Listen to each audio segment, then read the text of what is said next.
So we get these notifications. I think it's called two-step security, Chael. Have you ever heard of it?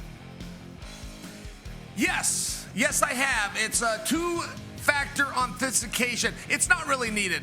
It's an extra step. It's annoying. Unless you get hacked.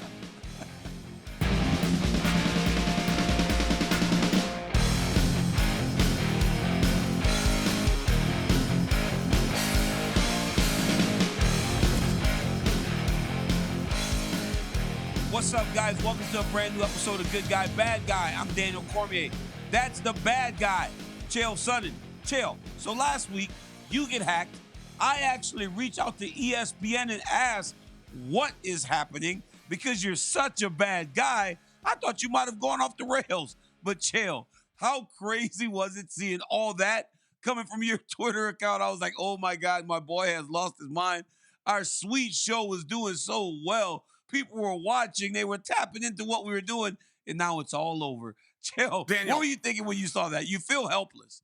Daniel, there's a sleep aid called Ambien, and it will do its job. Like, it's going to make you go to sleep whether you close your eyes or not. It'll put you in this weird state. And I got to tell you, I wasn't feeling well. I went to take a nap. My mother takes the kids to, or I apologize, my wife takes the kids to gymnastics. She sees the tweets. Daniel, she thinks it's me. She thinks I had taken an Ambien and that I didn't go to sleep. She gets the kids and she rushes home to say, what are you doing? I didn't do this. I didn't even take a nap. I wasn't feeling all that bad. I took a cough drop. I mean, I'm just sharing with you, like, it's a little hard to backtrack when your own people think that it's you. Can I tell you what the hacker did that was brilliant? He deleted some of the tweets. He put out some really nasty tweets, but then he deleted them. Now, when he does that, he does make it look like me. What hacker that took your device to do bad things feels bad about the things and deletes them, right? There's an MMA reporter named Jesse Holland. He wrote a story on this, but he wrote it from the perspective, not that Chael is hacked, and look what the guy put out. He wrote it from the perspective of Chael's claiming that he was hacked. Should we believe him? Here's what he put out. And I'm even reading that going, oh, wow, I didn't know anybody would. I thought when you said you were hacked, the whole world just believed you were hacked. I didn't know it got called into question. Dude, it's so stupid. I was like, no, I swear, I text ESPN like, what is happening right now? Please, guys. Because if there's anybody that has been treated fairly, it's you and I. And we don't bite the hand that feeds you. So when they say, hey, you like the UFC, you love ESPN, I'm like, well, guys, they pay me pretty big checks. I don't know why I would not like these organizations. They provide a living for me. But Chael, in terms of providing a living, right? We work every week on ESPN. We work, or I call fights. You do the desk. We do so much to make money. There are other people that know how to make money and they know how to make it quickly. But right after that, we'll get into our mid-year awards. Some of them, Chael, are pretty tough. But before, some people, like I was saying, know how to just make money. One of those people is Conor McGregor. Last weekend, Nate Diaz fights Jorge Masvidal. I did not think there was a possibility for Nate to win. Conor McGregor, on the other hand, goes, I think Nate's going to beat him. Bets $500,000, Chael. Wins $1.6 million on Nate Diaz. So essentially, Chael, Conor McGregor is so good at making money. He was the highest paid fighter on a card last week that he didn't even fight on. He made $1.6 million betting on Nate Diaz. Is Conor McGregor a genius? Is this guy just the smartest MMA mind and we don't give him credit for it? Hey, I'll tell you what, scared money don't make money, as the famous line says. But I'm a little surprised. I mean, Conor McGregor, I don't know. If I was that rich, Daniel, I don't know. Would I get a charge from that? Would I risk $500,000 to make him? It was one of those things that I thought, wow, Conor's still a fan. Conor still likes it. You want to know what I really liked about it, aside from the money that was kind of cool to hear for somebody? He backed this guy. Like, there is a camaraderie. You got it with John Jones, whether you'll ever admit it or not, and I got it with Anderson, whether I'd admit it or not. When you fight a guy, there's a camaraderie. You might go through life and have sour grapes and even be mad, but there is something to it. And when push came to shove, he backed his guy. And by the way, Nate was an underdog. It was a bit of a surprise bet by McGregor, considering Nate and Diaz had already fought one time. So I thought that was also interesting from that perspective. Conor is tipping his hand to the respect that he felt for Nate Diaz. He'd fought him in MMA. He'd done some boxing himself. He came to his opinion. He put his money where his mouth is. I mean, there was a lot to it. There was a lot more to it than just a rich guy making more money. You know, I saw that, and when I first saw it, I didn't really pay much attention to it. I kind of just moved on. You know, you just kind of go, oh, Conor McGregor's betting a bunch of money on Nate Diaz. He's just showing that he has a lot of money, and he's going to make a bet. Look, every single show, there is people that have these massive bets, right? Where one guy bet 500,000 or 800,000 to win 300,000 on Israel Adesanya. They're risking so much more. So all these guys with big money, a lot of times they want to play with it. They want things that make them kind of live on the edge. Conor McGregor, the ultimate living on the edge is fighting, right? A rich man that steps into an octagon with another more dangerous man, much less rich man, much more motivated man, is very dangerous. It's very scary. Conor doesn't have that. He was supposed to have that a few weeks ago. He does that a few weeks ago, and he kind of scratches the itch. I don't know that he makes that bet. But by sitting there, watching that fight with that amount of money on the line, the ability to lose it, it makes him feel alive or a part of the fight for a very short period of time. So I remember when Conor fought Floyd, I bet a big sum of money on somebody in that fight.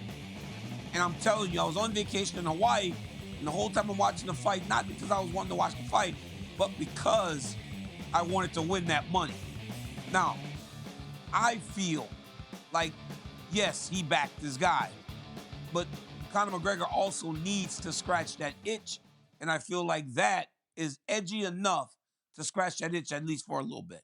And Daniel, I like that about him. I like to see that side of him. And I do have to ask myself sometimes when Conor's got a fight coming up and we're trying to break down how's he going to do and how's the training going. I got to ask myself, man, is he still involved in the sport? Is he still part of our community? All of a sudden, he'll pop up on TV at a PFL or a Bellator event, and he's doing an interview. I like that kind of stuff. All of a sudden, he's tweeting out during a main card of a UFC pay-per-view, showing that he's at home watching. All of a sudden, he's paying attention to these boxing events. I mean, I'm just sharing with you, like, he is part of this community. He is not left. You and I can relate to that. Though our time in the cage has ended, our time as fans and supporters, we're still there, man. We're having more fun in some regards. When you see Conor at a distance, he's making movies, he's doing other things, he's getting involved in the bar and whiskey business, for example.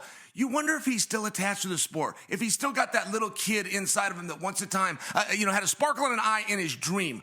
Might not sound like it when a guy's out betting $500,000, but I contend for you, he's paying attention. Above everything else, he knows what time it is. He follows the sport. He likes it. He likes the guys. He wants to be part of it. He does his marketing on the side. It can make him seem distant, but look, Conor's one of us. He really is. And I always think about how that kid that when he won 50 G's and he was yelling 50 G's, baby, to now betting $500,000 on a boxing fight, it really does tell you what this sport can provide for you. Chael, in terms of the fight, I thought Nate looked much better than he did against Jake Paul. He looked in better shape. And I didn't think that he would beat Jorge Masvidal. I thought there was no way he'd win a striking battle, but I was pleasantly surprised to see Nate Diaz get the job done. All right, Chael. So after the fight, Nate Diaz, in classic Nate Diaz fashion, please air, don't take Chael's face off this camera. Please, not yet. Oh, he's gone. Okay, so then Nate goes, and my main objective, like it's always been, is to be the best fighter in the world. So I want to go back to the UFC and get the title. Jake Paul, Leon, there was anyone, you're dead. All right, Chael. Now, that was Nate on the microphone. Chael, in classic Nate Diaz fashion, he asked for a UFC title fight. I mean, he wants a title fight, Chael. What do you make of this type of call out? You win against Tony Ferguson, you leave, right? And Tony Ferguson is essentially, I don't know, man. I don't like to take shots at Tony Ferguson, but Tony Ferguson is Tony Ferguson today. You go and you beat George Masvidal in the boxing match, and you say you want to fight Leon Edwards. Like, Leon Edwards is the best welterweight in the world. What did you make of this call out, man? Nate can't be happy, and I fully understand. I have that same mindset where the grass is greener on the other side of the fence until you got to jump over and mow it. And the reason I say that is this call out that you just gave us 3 days ago. But let me just remind you from a couple of years ago when he finished up at the UFC after that Tony Ferguson fight, he called for a boxing match with Jake Paul. Right, so he's in the UFC. And he's saying he wants to box. He gets over to boxing and realizes, hey man, I want to get back home to the UFC. I like it. I like the whole thing. It's a little bit confusing. It's a little bit fun, but there is something that's very consistent. Like Nate is the only athlete ever, but he had a public offer made to him, and he had a public offer that would have made him the highest paid fighter of all time, and he didn't take it. He has a different code, and I must admit for you, I don't fully know what it is, but he is not looking to just do things for the money. He had a personal beef with Jorge Masvidal. Daniel, I don't know how much I believed that. I really didn't know how much of that when that BMF match, Madison Square Garden, was done, and Nate was saying that he wanted to rematch him.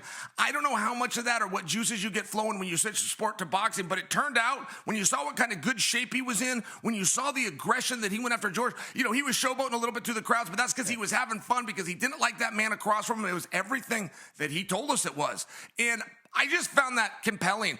Nate Diaz, who is known for his conditioning, if I could just speak about this fight real fast, who's known for his conditioning, yes, about every fight that Nate has, he wins the 5th round, the last round. That's true. About every fight that Nate has, he loses the 1st round on purpose. He gives it away. And one thing I always think about that, Nate, if this conditioning business is real, if these rumors are real, why are you getting such a slow start? And I only bring that to you because he did not do that with Masvidal. He wanted that fight. He wanted to control it. Yeah. He went out and won the 1st round. He won the 2nd round, but he was doing it in dominant fashion. He was walking George down. And while I'm giving Nate his flowers, it would not be fair if I didn't tell you that was one of the better influencer fights I've ever seen, and that was because of Masvidal. Masvidal could have checked out of that fight many times. He did not do it. I know he was tired. I know he was hurt. He's standing southpaw for 30 minutes with a guy that he's never done it for, digging to the body, coming upstairs. George Masvidal looked great. Yeah, both of them did. From everybody telling me that the fight was fun, and like you said, General, it was the best boxing match we've seen from two guys that aren't pro. I'm not trying to knock yours and it was the 2nd best. You and Anderson. I mean, that was very, very entertaining. That was the best fight I've ever seen. Thank you, Daniel. I digress, Chael. I almost made a mistake there, but the truth is, your match was much better. But that was a fantastic fight between those two, and hats off to Nate, man. Nate did fight a very good fight, and it was the best showing that he's had in a really long time, because you could have said Nate Diaz is done. I think Nate Diaz can box, and I think he could be very successful at boxing as long as he's boxing the right guys. But Nate Diaz extended his career last weekend, and I'm very happy for the guy. Chill. George Masvidal, on the other hand, did land the more damaging strikes. He did look like the guy, excuse me, that had more intent on his strikes, because Nate is more of a pitter-patter type of guy. He wants to overwhelm you with that volume and the amount of strikes he throws. That led me to thinking, Chael, are you ready to fight George Masvidal? Are you really ready to stand on the end of those punches if you guys get stuck in a ring together? Because he was throwing hard, Chael. Do you really want to fight George Masvidal, or did last weekend scare you off of it? I got to tell you, I felt when I had my thing with Anderson coming up that every interview I had, I was plugging George, right? I mean, whether I got a heat with him or not, but I did feel like I was serving him and he had a fight coming up. Daniel, he never did that. And I don't know if that was to be a jerk or if he has just changed his mind. But in all fairness, when George Masvidal called me out, and as soon as I came on this show and told you I accept, I have not heard him say my name. And I did think after he won that fight with Nate, maybe that would be the opportunity, and he didn't take it. I mean, I just felt like that was the closing of the book. Perhaps I have that wrong, but I'm not going to re-bring this thing with George Masvidal up. That was his idea, and if he's good and has moved on, or he's got his focus on somebody else, I'm completely fine with that. But to your question, could have I done that with George? I thought he looked pretty good, Daniel, but I don't know that those shots would have the same effect on a juiced-up 220-pounder as they would on a 170-pounder. You're just way too honest sometimes, man. You're way too honest. Jill, that is actually the perfect segue to our mid-year awards. This is the inaugural Good Guy, Bad Guy mid-year MMA award. So, Chael, this is what we'll do. We will choose now, and then we'll choose at the end of the year our female fighter of the year, our male fighter of the year, our KO of the year, submission of the year, and fight of the year. I imagine we will always start with the ladies go first. Let's go ladies go first, right? Because that's like the rule in life. I always tell my wrestlers on my team when it's time to eat, ladies go first, Chael. So if you had to choose right now who your female fighter of the year is to this point, who would that be?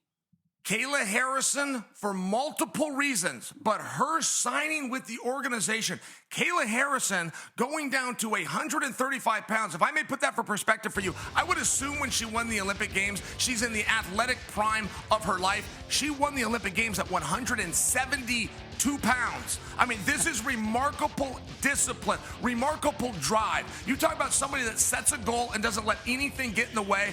I was quite frankly stunned.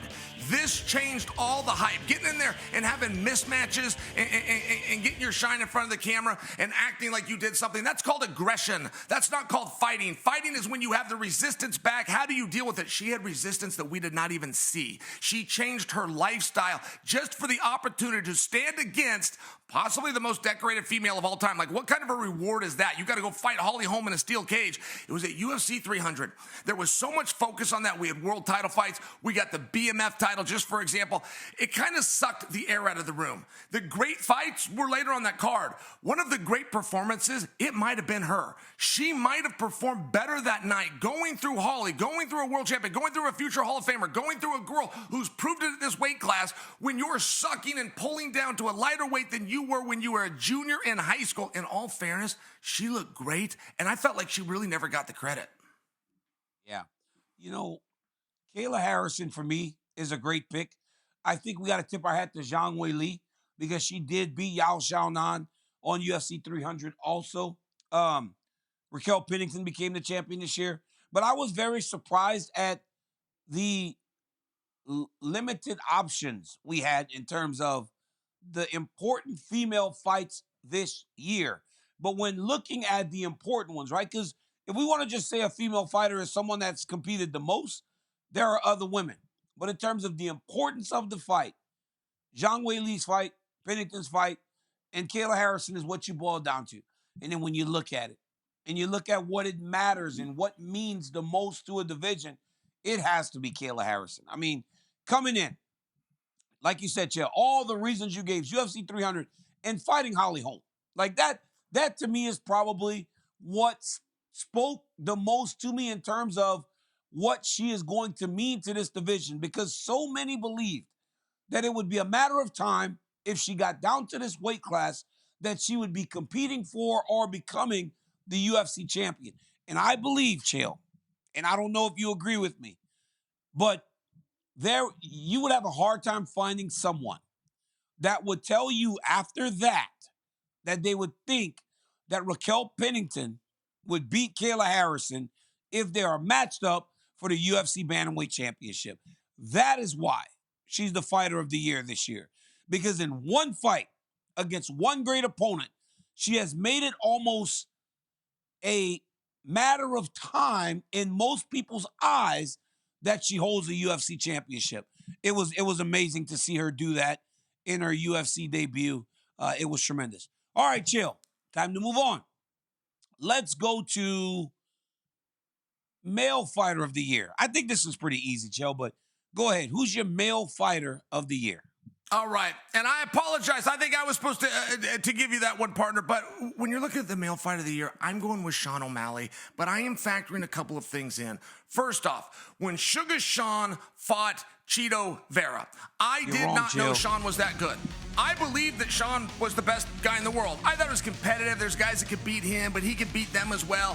When he fought Chito Vera and he dominated that, I was there at their first fight at the Apex. And they could talk about the leg and the injury, and it ended a little unsubmariner, all that they want. Those guys fought for several minutes, Daniel, before that injury happened. And to watch the growth that Sean had, not to mention the pressure that he has going from the apex to the top of the bill, a $14.1 million gate, and you got to follow the show that Dustin Poirier just put on, for example. There was so much pressure on this young man who is a showman. He's making a show as he's going to the ring. He's not totally focused on the fight. I mean, just for example, he offers a lot of what Adesanya offers, and then you're held to the highest standard of can you back up what you say? And not only did he do it, he did it for 25 minutes. 15 minutes in, he could have put the brakes on. He could do the math. All he's got to do is run out the clock. Wasn't good enough for him. He tried to finish that fight. He did it with the straights. He had to call it a Marab. I thought it was a total package. I'm going Sean O'Malley, but I'd love to hear who you got. I have a feeling you disagree.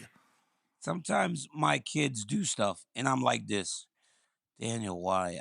Daniel, I don't get it. Like I'm tapping my head at that. This is my stress point right here, Chael. It's right in the middle of my forehead. That's my stress point, and I tap it whenever Daniel or Marquita is just wrong. And right now, Chael, I love that. I love Sean O'Malley. That was a great performance. But Chael, come on, Chael. The male fighter of the year last year is the male fighter of the year this year. It's Pereira, Chael. Wow. Pereira. It's Pereira, Chael. He headlined UFC 300 and knocked out Jamal Hill. Then he goes back and tried to headline UFC 301. UFC goes, well, you got a broken toe, you can't do it. Then UFC 303, they go, well, we need somebody in 2 weeks. He headlines UFC 303 and knocks out Yuri. Chael, it really is no question as to who the male fighter of the year this year. It's Pereira, Chael. And Chael, look, I'm giving you the floor. Walk it back, Chael. I never asked you for apologies. Walk it back, Chael, right now. Walk it back. Say it's Pereira, Chael. You know it's Pereira. You gave all those great reasons why it was O'Malley, but walk it back, Chael, right now. You're acting like Michael Chandler. You're being overly positive. You're making reasons in the dark. Walk it back, Chael. It's Pereira. You know it. Daniel, that is such high praise, particularly coming from you, pertaining to a guy who was champion of that division. And by the way, the biggest compliment that you gave Pierre, I think, was on accident. You slipped in that he was the greatest fighter of last year. And if you look at the fact that he held the 85-pound belt and the 205-pound belt last year, I agree with you. He was my fighter of the year last year, even though one of those didn't go his way. Let me tell you something that isn't fair, but it's a psychology of a fan, and I'm guilty of it. When a guy goes out and he starts knocking people out, there's a part of me and a part of other people that go, he caught him.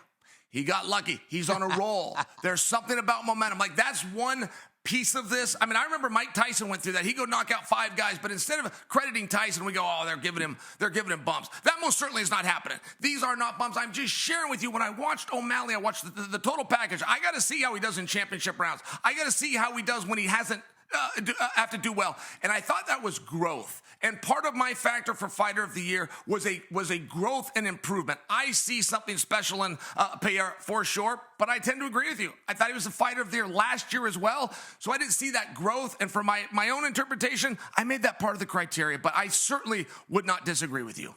Chael, right now, we have started our mid-year awards voting on ESPN.com, where people can reach out and vote. And Chael, listen to this.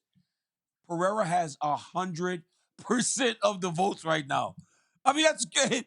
Wow. Listen, 100% of the votes right now are to Pereira. Because, and Chael, you know, man, we as a country, we can't all agree on. There is not one thing in the world that everybody agrees on except that Alex Pereira is the male fighter of the year to this point. 100% of the vote. Not one person voted against Pereira. All right, Chael. So let's go submission of the year. Let's go submission of the year right now as we head and finish our awards. Who does that go to? All right. I've also got to go back to Kayla Harrison. I really do want people to just notice that performance. And it was so by the book. I'm going to close the distance, push her in the fence. I'm going to take her down. I'm going to go to work from there. If I can advance my position, great. If I need to strike and do damage. Holly Holm did not look bad. Holly Holm is not a step behind. This is not work that Holly Holm can't do. That is a misunderstanding by so many people. When I talk to her coaches, when I talk to Greg Jackson specifically, on top of other teammates that she had, said she looks phenomenal in the gym. They actually told me, made a comparison, right? It's very hard to quite know how you do, but there's some things you can quantify. How fast you can run 1 mile, how much you can bench press. By example, those are actual numbers, and you could compare today's results to yesterday's results. The mile, they said she actually did it in her fasted time. And I only share that for you. Like, this is not an older fighter that's just clinging in or hanging in there. This is a top fighter in the world. She wanted to test her skill. That might have been the true world title match or the true number 1 contenders match. I mean, it was a very high-level thing. And I'm only defending Holly's performance as a way of demonstrating just how good Kayla looked. When you're winning a fight like that and you're dominating, you get as an athlete very tempted and very seduced to just stay with what you're doing. I'll look good next time. Tonight, I'm just going to win. She never did that. She was looking for that submission. She missed it a couple times. The opportunity wasn't there in the first round. She kept pushing until she found it. And I have to think she wasn't feeling wonderful. Cutting down to 135 pounds, even if it was a day before weigh-in, I have to think is not something that she is fully used to, considering she's never done it. And if that was not her best performance and she still could do that, Daniel, I think we had something very special there. My submission of the year goes to Kayla Harrison. Imagine if, like, as it becomes more normal for her to make this weight, right? Because, like you said, it was the first time. That's not the best time. The best time is time 2, 3, 4, and 5, whenever you kind of get it all locked in. So if Kayla Harrison is, you know what I also love the most about Kayla's fights is that for years, bro, when she was still in the PFL, Ryan Clark and I would bring her on this show, and boy, would she talk. We would bring her because she would talk her talk, and every time we'd be like, okay, champ, okay, Kayla. She talked the talk and she walked the walk whenever she got in the UFC by beating the former champion, Holly Holm. But me, Chael, my award is going to go to, because here's the deal, Chael. Dustin Poirier fought Islam Makhachev close. I believe that because Dustin is so beloved, we love him just as much as everyone else. That's what's lost in that whole fight is the way it ended and the dominance that Islam had. Because Islam was winning 4 of the 5 rounds, and then he ultimately submitted Dustin Poirier in the 5th round. That, Chael, is why I'm giving him the submission of the year. It goes from the takedown, where he swings the leg, puts Dustin down, right into the Darce choke in the 5th round of a world title fight against a guy that is as primed as he's ever been in his life, a Brazilian Jiu-Jitsu black belt, to go out there under those circumstances, compete the way Islam competed, not only win the fight, but get a finish. Show. You just spoke about Kayla Harrison. Over 3 rounds saying, I'm going to continue to find a way to finish this fight. Islam did it over 5. And I believe that it's a bit unfair to Islam because everybody is giving so much credit to DP, which he deserves, that what's getting lost is Islam's dominance in the actual fight. This was not a close fight, Chael. This was a 4 rounds to 1 fight, and this was a finish. Very rarely does the guy that's on the receiving end of the loss in that manner get the love that Dustin gets. Dustin deserves it because of all that he's done. But what's lost and what should be appreciated is that with a minute and a half left in a 5-round, very tough fight, Islam Makhachev won that fight by submission by Darce choking because of all that, the stakes, the intensity of the fight, the arena, all of it is why I'm giving Islam my submission of the year. Grip strength. Grip strength is something people don't talk about, but this is a lactic acid to keep your hands and do them tight that you have to build over a course of a lifetime. Dustin Poirier commented when he joined you and I live in Las Vegas. He commented he couldn't believe how tight Islam could be when you're that fatigued, and he actually shared something. He said not only did he tap out, he said he went out. He said he tapped in that millisecond it took the referee to he said he went out, and he was just paying a compliment to how quick Islam put it on, but how tight he was still able to be that late in the fight, which is, I think, exactly the point you were making. Chael, knockout of the year goes to... Come on. Daniel, everybody's going to, come on, Max. Max over Gaethje. This turned into one of the great moments. Not only are both of these guys future Hall of Famers, that fight is a future Hall of Fame. That finish is a Hall of Fame. That round is going to go into a Hall of Fame, and somewhat because of what you're seeing there with Max Holloway calling it.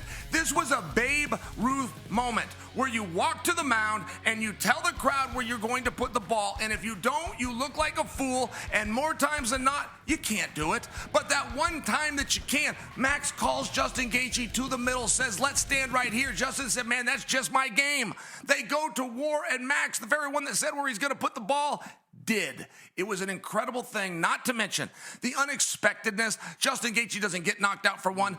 Max doesn't really floor people and fold them up quite like that for two. And most importantly, the smaller guy does not knock out the bigger guy. So we just had all of the unexpected factors, not to mention Max, and a lot of people forgot this even in the short 2 months, he was a 2.5 to 1 underdog. So when I talk about it really wasn't supposed to happen, it was very special. I got to give the knockout to Max. There it is, Chael. You just made a great point on that comment. So my knockout of the year is that. But what I'm going to do is fight of the year is next. And for me, it's both. Max Holloway, Justin Gaethje was the fight of the year. For me, Max Holloway, Justin Gaethje was the knockout of the year. So the fight for me was great. Even though I felt like Max Holloway was in control of the fight for the most part, but Max gets dropped for the first time in his life. Never gets dropped. He said Justin hit him harder than anybody's ever hit him in his life.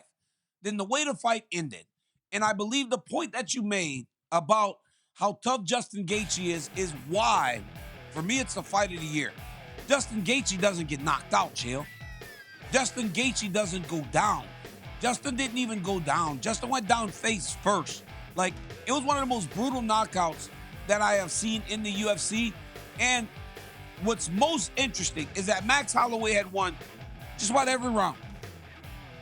Justin Gaethje threw a right hand that barely missed his chin with 2 seconds left in the fight. It could have gone the complete opposite way. So for both of these guys to take the risk that they took, the BMF title on the line, the BMF title being on the line and being fought in a manner that speaks to the BMF title, it was all things perfect. The ending, while these guys are buddies of mine, sucks to see, but in terms of what you want from a fight, it was the perfect ending. And it was the perfect fight. So for me, my mid-year award for knockout of the year goes to Max Holloway over Justin Gaethje. And my fight of the year goes to Max Holloway and Justin Gaethje for the classic that they put on at UFC 300. All right, Daniel, I love that. And for the audience, we have transitioned to fight of the year. You know, I had that same thought. I really did. I'm thinking about Max and Justin, but the one reason I didn't put it forward is because Max was dominating the fight. I believe that he had won every single round from an entertainment standpoint and wow, what am I watching here? And hey, I don't want to stop watching because I feel like something's going to happen. Man, it had all of those things. But that was the one thing. It didn't have the judges. It didn't have that back and forth. And ultimately, I had to give fight of the year. And I like yours. I had to give fight of the year to Conor McGregor versus reality. That has been one of the ones that I have been most impressed watching. Here we are armed with the fact that Conor McGregor missed the Michael Chandler fight allegedly because of a discolored pinky toe that may or may not belong to him. He took a picture of the toe. He had a caption, but he did not include himself in the caption. It was kind of like the gambling ticket that he won. There's something out there called Photoshop, and if you walk up to the window and the window's got stacks of money they're pushing to you when you're giving them a ticket, I'll believe that it was your ticket. But if you don't have that, it kind of sounds like a marketing idea. And not for nothing, when they went over to Ireland to hold a press conference, the cameras were there, and we know that from inside information because it was Charlie and Ray, right? We know it was set up. We know that venue was booked. We know everything was in place. We didn't hold the press conference. And I cannot for the life of me figure out how a press conference gets canceled over a discolored pinky toe. Even if you were in the emergency room right then getting your bandage and aspirin, you can still come in via Zoom. I held a press conference one time opposite Vanderlei Silva, who didn't make the plane. Yeah. Or tried, right, Chael? Because they were saying that he wasn't out on that day. They said Conor still tried with the intention of fighting. Why not let the press conference just go on? Maybe he has a slight limp, but he goes out there and he does the press conference and he lets people at least believe that he's going to fight at the end of the month. So yeah, Yeah, there's and something to that's that. one of the things, Dan, and you can't keep a secret in this industry. You can telephone, telegraph, or tell a fighter the word's going to get out, but they have kept that one. Like when I'm coming in and I'm giving you speculation that I don't believe, I don't actually have evidence. Everybody has kept their mouth shut. I'm just saying this story has problems, but I don't have another one that I can offer you. And that's another part of the battle that I'm enjoying. Conor's showing up to events. He's declaring that he's going to fight in a month and or two. And that's the reality check that I'm here to bring you. That simply is not going to happen. Now, whether it's because that pinky toe isn't healed or whether it's because those dates already have athletes, I can't fully tell you. I can just share for you the urge and the appetite to go and rebook a guy who missed, he missed two. He missed the press conference and he missed the fight, right? When you got a venue and you got tickets sold, you're counting on a guy. Now, this is special. Red Panty Night is still real. I'm just sharing for you the rules that once applied where he's going to make an announcement and they're going to get a show together and bring in Cowboy Cerrone just to have McGregor in the ring. Those rules have now changed. And the fact that his very opponent, Michael Chandler, is now publicly being offered different fights shows us the evidence that we need. That reality versus McGregor's statement are not the same thing. Yeah, Chael, that's a great point. I find myself just listening to you. That was good, my guy. All right, so you're good on the microphone. Another guy that was good on the microphone was John Cena. He was also just like an all-out entertainer. My son, when he started watching WWE, just loved John Cena for the jorts and the bright colors and the thugonomics and the rapping, and it was just all things John Cena he enjoyed. He retired the other day. He's going to compete through December of 2025. Chael, it will be like the year Kobe decided he was walking away. It'll be like the year that a lot of NBA guys decide they're leaving and they kind of get the curtain call in every arena that they go to. What do you make of John Cena retiring from the WWE? All right, I must tell you in all fairness that he had already made his walk. I can remember a couple of WrestleManias ago. In fact, it was exactly 2 years ago. And Cena went out there and he does the JOB, and it was kind of early on the card. It was a sought-after match. I watched it. I couldn't even tell you who the opponent was. I'm not looking to be a jerk right now. I was surprised that he went under, and the dirt sheets and the rags and the Dave Meltzer of the world said, well, yep, because he's not taking a schedule. This is a send-off. He's doing the right thing. He's passing the torch, and he's putting this athlete over. That was 2 years ago. He comes in the most recent year. He does the same thing with the same story, and now we get the announcement. I just thought he had gone. That's all that I'm sharing with you. And if a guy's going to go or he's not, it is one of those things. Like, I love Ric Flair, but if we're going to see 30 retirement parties, we're going to feel like we were duped at some point. Shawn Michaels, same boat. Took his Rolex, did his walk. I mean, certain guys mean it in a different way. Can I tell you one thing about John Cena? Make-A-Wish, that foundation that will go into hospitals and have sick kids and then give them a wish. And largely that is to meet somebody famous.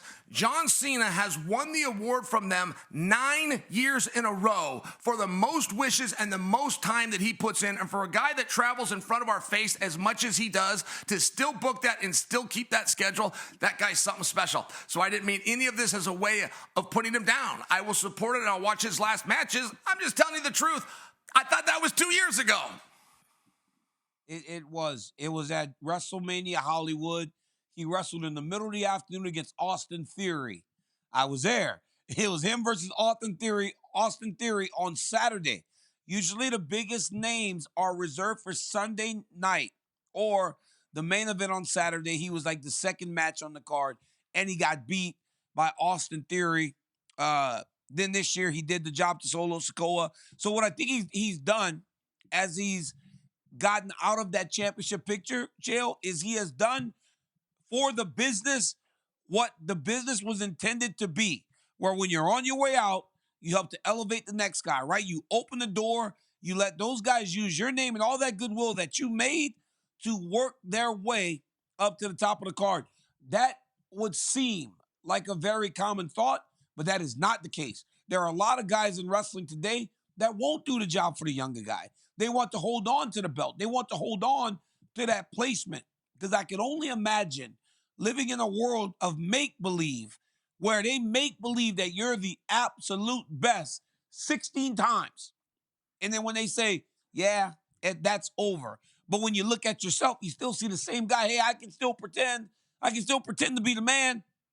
They tell you it's not the case anymore. You accept that and you say, okay, I am going to help this business that has done so much for me. That to me is John Cena. And that is why John Cena does so much at Make-A-Wish, because that is John Cena. He's giving, he's a caring guy. He's a guy that loves the business, that loved him and gave him his life. And I believe that when he's done, it will be a blow to their business because he's meant so much. Hey, in that PG era, Chael, when they went from risque to family, it never would have worked if they didn't have John Cena. It's true. That's how important he was to the WWE. But Chael, you didn't always have those great words for John Cena. For a while, you were on Twitter trolling John Cena. You said, "This quote is so stupid, I don't know how to make fun of it. It seems to be ridiculing itself like a perfect organism of stupidity that requires no outside factors to survive." When John had said, "We do not have to choose to be either strong or sensitive, just choose when." Chael, why were you messing with John Cena, man? Come on, Chael. You got nervous when you said organism. You almost. I did. You almost. I almost said, yeah. I almost. You ever been in science class when you're in sixth grade? You've never seen that word, and the teacher makes you. Anything in the world. The teacher makes you read out loud. That happens all the. Nobody knows the difference. I remember doing that at home, and my mother said, "No, that isn't the word. This is it." I go, "What does that one mean?" And she's like, Just don't say it if you're reading out loud. And she didn't tell me. She didn't tell me what it was. And I was in the sixth grade. Somebody should have taught me about that by then. All right, DC, let me tell you this. That was from jealousy. I think like any mean tweet that anybody puts out, that's where it comes from. I was trying to build my social media, and I had done a good job. And I had a little shtick, and I don't follow anybody, and I only put out so much. This was my little shtick, and it was catching on. I go check out John Cena's. He had 11 times the followers I did. But the problem with it very clearly was not him.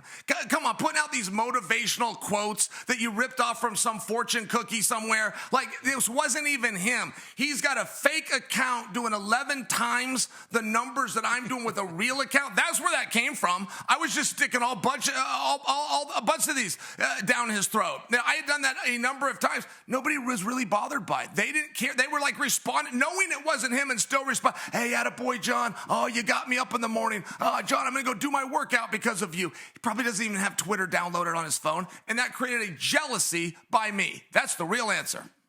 That is a very common emotion, jealousy, and we all experience at times, Chael, so I will not hold that against you, my man. Chael, once again, bro, great episode. I was happy with the awards. Yeah, that's it, man. Doesn't go fast. It goes fast whenever you're having fun. Do you want to know why you do not need to feel bad for me for being hacked? Do you want to know why you don't need to feel bad for me? Because in fairness, if I had that ability, I think that I would use it. Like if you talk about superpowers when you're a kid, "Oh, I wish I could fly. I wish I was invisible," something like that. I think I would like to know how to hack. I would like to think that I would use it for good and not to like get into Bank of America and move a decimal. I'm just sharing with you. That would be kind of fun. And if the dude wanted to get into my DMs, I hope he had a good time. There's some pretty juicy stuff in there. Chael, if I would hack people, I would just send out all positive messages to the world. Be like, "Yo, this is a terrible hacker. He's just sending everybody," like, I would send everybody those same tweets from the same fortune cookie that John Cena got that one from, that he tweeted that one time. Guys, Chael and I are here every Monday and Thursday, ESPN MMA YouTube, wherever you get your podcast.